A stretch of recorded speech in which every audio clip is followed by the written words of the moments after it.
নমস্কার। আজকে পাঠ করতে চলেছি অনুরূপা দেবীর লেখা একটি ছোট গল্প হারানিধি। সঙ্গে থাকুন। ছোটদা, ভালো হবে না বলছি, দে শিগগির আমার পাথর। সুধাকর খেঁকিয়ে উঠল হঠাৎ। তোর পাথর? নিশাকর চিবিয়ে চিবিয়ে টিটকিরি দিল। তোর কিসে হলো শুনি? বৈষ্ণব ঠাকুর তো আমাদের দুজনকেই দিলে। আগের চাইতেও একটা রোখালো জবাব সুধাকরের জিভের ডগায় এসে পড়েছিল। হঠাৎ কি জানি কেন পিছন ফিরে দেখেই সে চুপ করে গেল এবং তাড়াতাড়ি যে বইখানা সামনে পেল তাই খুলে নিয়ে পড়তে শুরু করলো।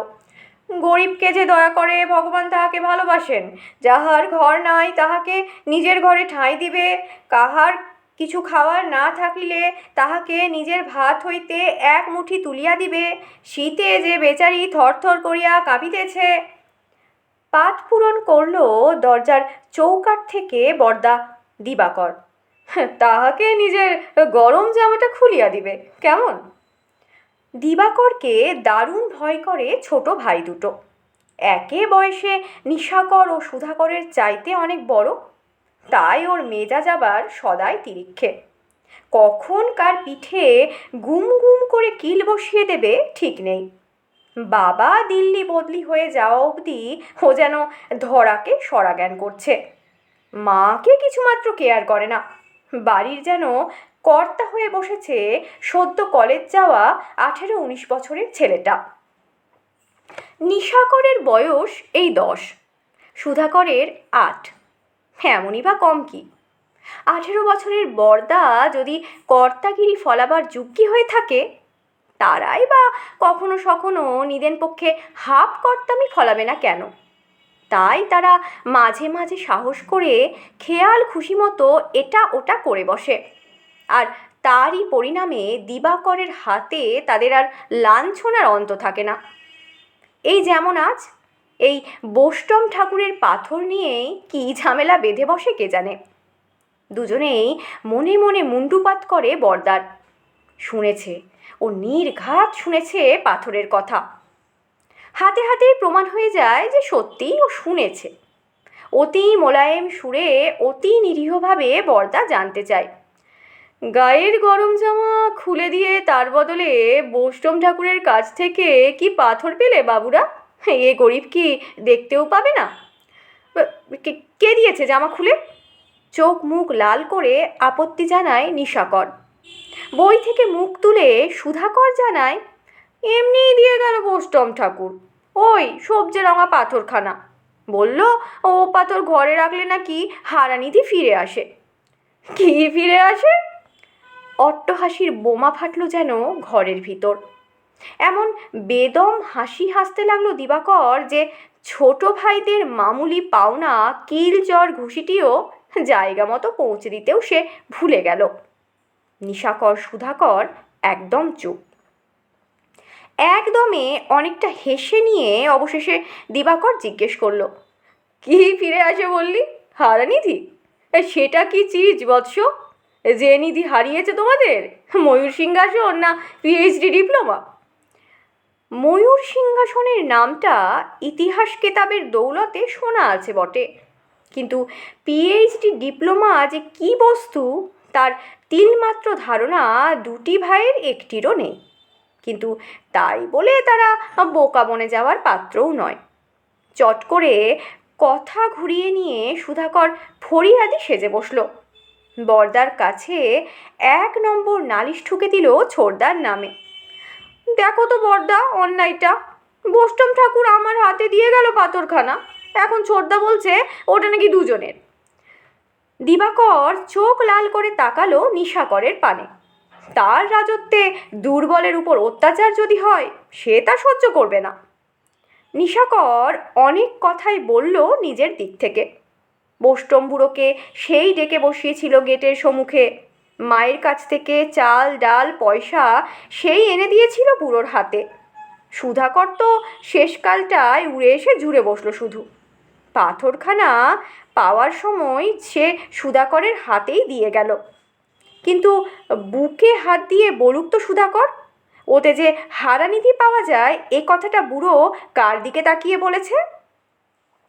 সুধাকর নিরুত্তর। সত্যই বোষ্টম বুড়ো যাওয়ার সময় ও কথাটা ছোড়দার দিকে তাকিয়েই বলেছিল। কি করে আর সে হয়কে নয় করে এত তাড়াতাড়ি? দিবাকরের ভালো লাগে না এত সব কচকচি। সে চোটে মোটে বলে, আরে সবুজ পাথর, কোথায় সে ঘোড়ার ডিমটা? বার কর না দেখিনি সে, তারপর বুঝবো এখন সেটা দুজনকেই দিয়েছে, না একজনকে, না তিনজনকে। নিশাকর মুখ গোমরা করে উত্তর দিল, আমি বার করবো কেমন করে শুনি? সে কি আমার কাছে আছে? মা নিয়ে নেয়নি? মা? অবাক হয় সুধাকর। মা? খেঁকিয়ে ওঠে দিবাকর। তোর মিথ্যে কথা। মা কি করবে শুনি তোর সবুজ পাথর নিয়ে? মায়ের নিধি বলতে তো আমরা এই তিনটি, আমরা তো কেউই হারাইনি এখনো, সব থানে থান বজায় আছি। কিরে দিবে? হাসি হাসি মুখে ঘরে ঢুকলেন সুরমা। সন্ধ্যাবেলা পড়াশোনা করবি তা নয়, তিন ভাই মিলে হাট জমিয়েছিস কেন বলতো শুনি? দিবাকর সত্যি এখন আর মাকে ভয় করে না। দিব্যি হাসি মুখে জবাব দিল, তোমার কোন হারানিধি ফেরত পাওয়ার জন্য তুমি বোষ্টম বুড়োর পাথরখানা যত্ন করে তুলে রেখেছো শুনি? মা একটু গুম হয়ে গেলেন, হাসি মুখ কালো হয়ে এলো যেন। বাদরামি করিসনি বাপু, পড়াশোনা কর ঠান্ডা হয়ে। মা চলে যাচ্ছিলেন, হঠাৎ সদর দরজায় কে কড়া নাড়ল। এই কে দেখ তো দিবে? সুরমা উৎকর্ণ হয়ে উঠলেন। দেখো তোমার হারানিধি এলো বুঝি? সিঁড়ি দিয়ে দরজা খোলার জন্য নামতে নামতেই পরিহাসটা পিছন পানে ছুঁড়ে মারল দিবাকর। এটাই তো 27 নম্বর বাড়ি। এক মুখ দাড়িওয়ালা গাঁটটা জোয়ানটা বেশ একটু কিন্তু ভাবেই জিজ্ঞেস করলো দিবাকরকে, কেন 27 নম্বর বাড়িতে কী দরকার তোমার? আধ খোলা দরজার এপাশে দাঁড়িয়ে রুক্ষভাবেই দিবাকর পাল্টা প্রশ্ন করল তাকে। লোকটা এদিক ওদিক চাইতে চাইতে থেমে থেমে জবাব দিল, মানে কি জানেন, কোন পাড়ায় কোন বাড়িতে অতিথি ফকির সাধু বৈষ্ণবেরা দাঁড়াবার জায়গা পায় আমাদের তা মুখস্থ আছে। এ তল্লাটের সব ভিখিরি জানে। 55তলা রোডে একমাত্র 27 নম্বর বাড়িরই গিন্নিমা ভিক্ষে দিতে কাতর নন। ভিক্ষে? রাত দুপুরে ভিক্ষে? গর্জে উঠল দিবাকর। লোকটা ধরা গলায় বলল, ভিক্ষে মানে একটু আশ্রয়ের ভিক্ষে, রাতটুকুর জন্যে। এ জায়গার লোক তো আমি নই, ভবঘুরে লোক। রাত্রিরে রাস্তায় থাকলে পুলিশে ধরবে। একটা ভিখিরি খোঁজ দিলে 27 নম্বর বাড়িতে গেলে হয়তো, দোহাই বাবু, কয়লার ঘর, চাকরের ঘর, নিদেন উঠোনেও যদি থাকতে দেন। হঠাৎ লোকটা কথাগুলো বলতে বলতে কি দেখে যেন চেঁচিয়ে উঠল। অর্থাৎ একটা চিৎকার সে কোনো মতেই চাপতে পারল না। তার নজর পড়েছে হঠাৎ সিঁড়ির মাথায়। দিবাকরের মা এসে দাঁড়িয়েছিলেন সেখানে। জোরালো আলো পড়েছে তার মুখে, সেই মুখ দেখে সে চেঁচিয়ে উঠেছে। দিবাকর অবাক হয়ে জানতে চাইল, তুমি চেঁচালে কেন? চেঁচানোর মানে? তার চোখের দৃষ্টি আবার উপর পানে উঠল। দিবাকরের মায়ের দিকে এক নজরে তাকিয়ে রইল সে। ধীরে ধীরে নেমে এলেন মা। তুমি কি আমায় দেখেছো এর আগে? জিজ্ঞেস করতে গিয়ে গলা কাঁপল মায়েরও। দেখেছি, ধীরে ধীরে লোকটা বলল। আমি দেখেছি তোমায়। দিবাকর রেগে উঠল, তোমায়? বেয়াদব। লোকটা হাসল, অতি করুণ সে হাসি। সে হাসি যেন এইমাত্র চোখের জলে স্নান করে উঠল। হেসে বলল, না বাবা, বেয়াদপি হয়নি। ছোট ভাই যদি দিদিকে তুমি বলে তাতে বেয়াদপি হয় না। মহিম! একটা চিৎকার দিয়ে মা ছুটতে নেমে গেলেন। দাড়িওয়ালা ভিখিরিটা লুটিয়ে পড়ল তার দুই পায়ের উপর। মহিমকে সেই রাত্রেই সাবান দিয়ে স্নান করিয়ে অনুপস্থিত স্বামীর ধোপ দুরস্ত জামা কাপড়ে আর কার্পেটের চটিতে সাজিয়ে নিজের সম্মুখে বসে খাওয়াতে লাগলেন দিবাকরের মা সুরমা। 3 ছেলে তার আগেই খেয়ে দিয়ে শুয়ে পড়েছে নিজের নিজের বিছানায়। দিবাকর একা এক ঘরে থাকে, ছোটরা দুজন একসাথে আরেক ঘরে। সুধাকর শোবার আগে ছোটদাকে বলেছিল, মায়ের তাহলে সত্যিই হারানিধি ফিরে এলো। নিশাকর গম্ভীর হয়ে মন্তব্য করেছিল, বরদা বোঝে না কিচ্ছু, ঠাট্টাটি করা চাই। বৈষ্ণব ঠাকুরের পাথরের গুণ আছে, আমি কি লোক না চিনেই ডেকে এনে চাল ডাল পয়সা দিয়েছিলাম? খেতে খেতে মহিম তখন নিজের কথা বলছে দিদিকে। ছেলে ধরায় ধরে নিয়ে যায় 20 বছর আগে। তখন ও ঠিক সুধাকরের মতো অতটুকুন। ছেলে ধরারা কিন্তু পুলিশের তাড়া খেয়ে ওকে ফেলে পালায়। ও পড়ে যায় একদল পকেট মারের হাতে। পালিয়ে যাওয়ার চেষ্টা করেছে অনেকবার, ফলে শুধু মার খেয়ে মরেছে। হতাশ হয়ে শেষে তাদের ব্যবসাই ধরেছিল, জেলও খাটতে হয়েছে বারবার। শেষে মনের ঘেন্নায় বাড়ি যাওয়ার ইচ্ছে মন থেকে মুছে গেল একেবারে। চোরের দলে থাকতে থাকতে মনে প্রাণে পাকাপোক্ত চোরই হয়ে গেল মহিম। এবারে কিছুদিন থাকতে হয়েছিল আলিপুরের বড় জেলে, সেখান থেকে খালাস পেয়েছে সবে কাল। সবশেষে মহিম বলল, মা কেমন তা তো কোনোদিন জানিনি। জ্ঞান হয়ে অবধি দেখতাম তোমারই কোলে কোলে আমি ঘুরছি। তোমার মনে আছে কি না জানি না দিদি, আমি কিন্তু একটা কথা কোনোদিন ভুলিনি। আমায় যেদিন ছেলে ধরায় ধরে নিয়ে গেল তার দিন কয়েক আগের কথা। তোমার বিয়ের সম্বন্ধ এসেছিল একটা, জানি না সেটা এইবারেরই সম্বন্ধ কি না, কিন্তু তোমায় দেখতে আসবে শুনে তুমি কেঁদে বলেছিলে যে বিয়ে আমি করব না, আমি এ বাড়ি থেকে চলে গেলে মহিমকে কে দেখবে? আর বলতে পারল না মহিম। 2 চোখ দিয়ে জল গড়াতে লাগলো তার। নিজের হাতে পরিপাটি করে বিছানা পেতে ভাইকে শোয়ালেন সুরমা। তারপর নিজের ঘরের দিকে পা বাড়িয়েছেন। বড় ছেলে দিবাকর তাকে ডাকল। সে তখনও শোয়নি, কিন্তু ঘর অন্ধকার। সুরমাই আলো জ্বাললেন। অবাক হয়ে দেখলেন আঁধারের মধ্যে চেয়ারের উপর শক্ত হয়ে বসে আছে দিবাকর, আর তার মুখও পাথরের মুখের মতোই শক্ত। বিনা ভূমিকায় কড়া সুরে বলে উঠল দিবাকর, আমি সব শুনেছি মা, হাঁড়ি পেতেই শুনেছি। 22 বার জেল ফেরত তোমার ওই হারানিধি এখন থেকে কি এই বাড়িতেই অধিষ্ঠান করবেন? সুরমা কিছুক্ষণ কথা খুঁজে পেলেন না। একটুখানি চুপ করে থেকে দিবাকর আবার ঝঙ্কার দিয়ে উঠল, মহিমকে ছেড়ে থাকতে হবে এই ভয়ে নাকি তুমি একদিন এ বাড়িতে আসতেই চাওনি, কিন্তু এখন এ বাড়িতে এসেই যখন পড়েছ তখন মহিমকে ছেড়ে থাকা ছাড়া তোমার আর কোনো উপায় নেই। ক্ষীণ স্বরে সুরমা শুধু বললেন, দিবা চুপ কর। দিবাকর যেন আরও গরম হয়ে উঠল।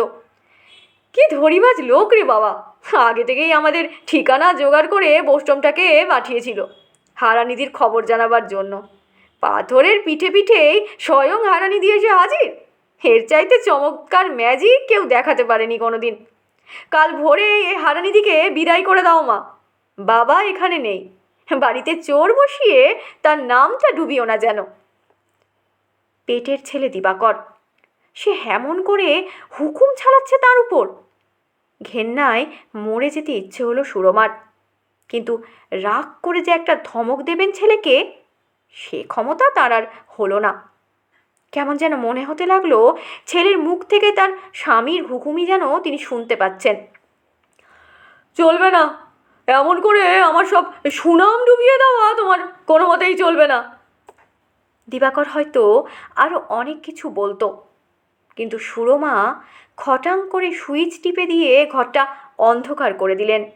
তারপর, তুই এখন ঘুমো, তোকে অত ভাবতে হবে না বলে দরজা টেনে নিয়ে চলে গেলেন নিজের ঘরের পানে। কিন্তু না, নিজের ঘরের দোরের কাছে এসে তাকে ফিরতে হলো আবার। একটা কথা কেবলই তার ফিরে ফিরে কানে আসছে, 22 বার জেল ফেরত, 22 বার জেল ফেরত। তাই তো, আগে থেকে ষড়যন্ত্র করে বোষ্টম বুড়োকে পাঠিয়েছিল হারানিধির কথা বলে জমি তৈরি করে রাখবার জন্য।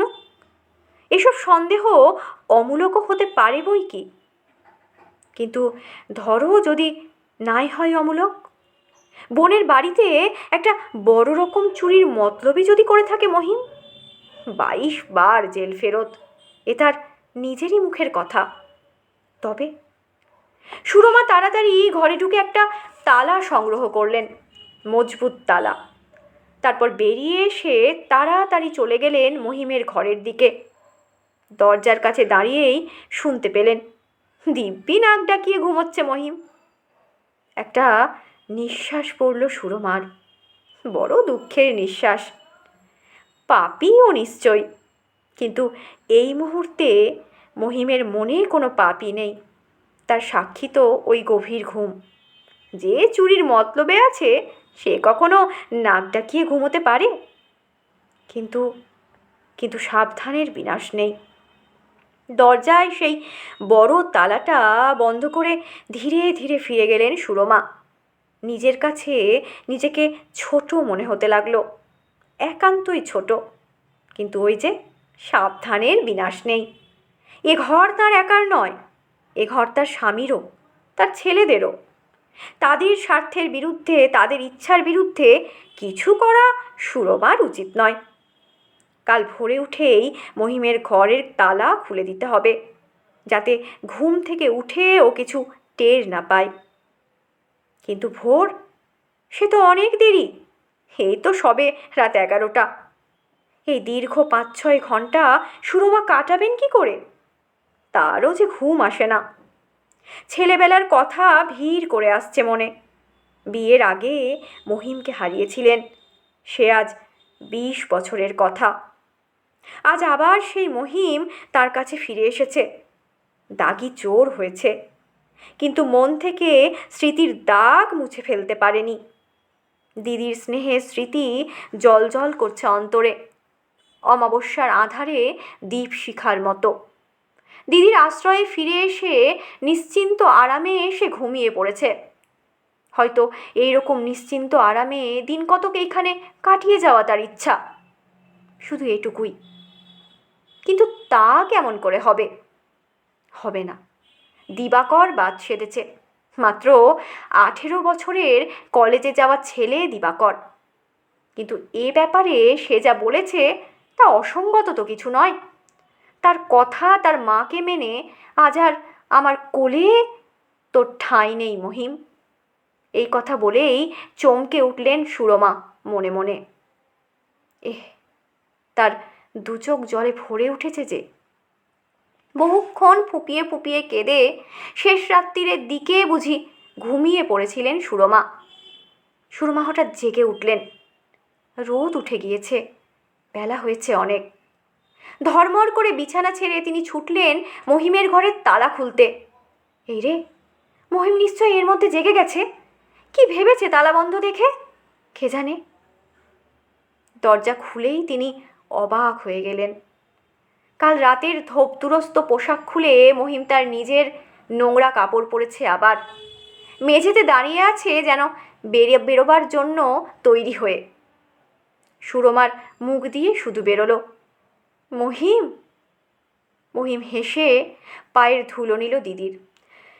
খুব ঘুমিয়েছি সারা রাত, বড় আনন্দের ঘুম ঘুমিয়েছি। স্বপ্ন দেখেছি যেন তোমার কোলে কোলে ঘুরছি এই এতটুকুন হয়ে। তা যাই এখন। কিছু খেয়ে তো যাবি, কোনো মতে বললেন সুরমা। না, রাতে যাকে তালা বন্ধ করে রাখতে হয় তাকে দিনের বেলায় চাকর বাকরের সামনে বার করাও ঠিক নয়। আমি বেরিয়ে পড়ি তাড়াতাড়ি। দাঁড়া, কিছু টাকা করি দিই, আত্মস্বরে বলে উঠলেন সুরমা। কি হবে দিদি, জেলখানার পাস আছে বর্ধমান পর্যন্ত, সেখানে আমাদের পুরনো আড্ডা, পয়সার অভাব হবে না। মহিম বেরিয়ে চলে গেল। বোষ্টম্বুরোর সবজে পাথরখানা দেরাজ থেকে বার করে সুরমাও ছুঁড়ে ফেলে দিলেন রাস্তায়। বোষ্টমটার সঙ্গে মহিমের যোগাযোগ ছিল কিনা কে জানে। থাকে থাক, না থাকে না থাক। কয়েক ঘন্টা বাদেই কিন্তু মহিমের খবর আবার পাওয়া গেল। ছেলেরা তখন স্কুল কলেজে। শহরের এক হাসপাতাল থেকে একটা টেলিফোন এলো। মহিম নাকি অ্যাক্সিডেন্টে হঠাৎ রাস্তায় পড়ে গিয়েছিল। পুলিশ তুলে নিয়ে পাঠিয়েছে হাসপাতালে। জীবনের কোনো আশা নেই। আর একবার সুরমাকে দেখতে চাই সে। সুরমা থরথর করে কেঁপে উঠলেন প্রথমটায়, কিন্তু তারপরেই শক্ত হয়ে বললেন, মহিম, ওই লোকটার ভুল হয়েছে। আমি তো মহিম বলে কাউকে চিনি না।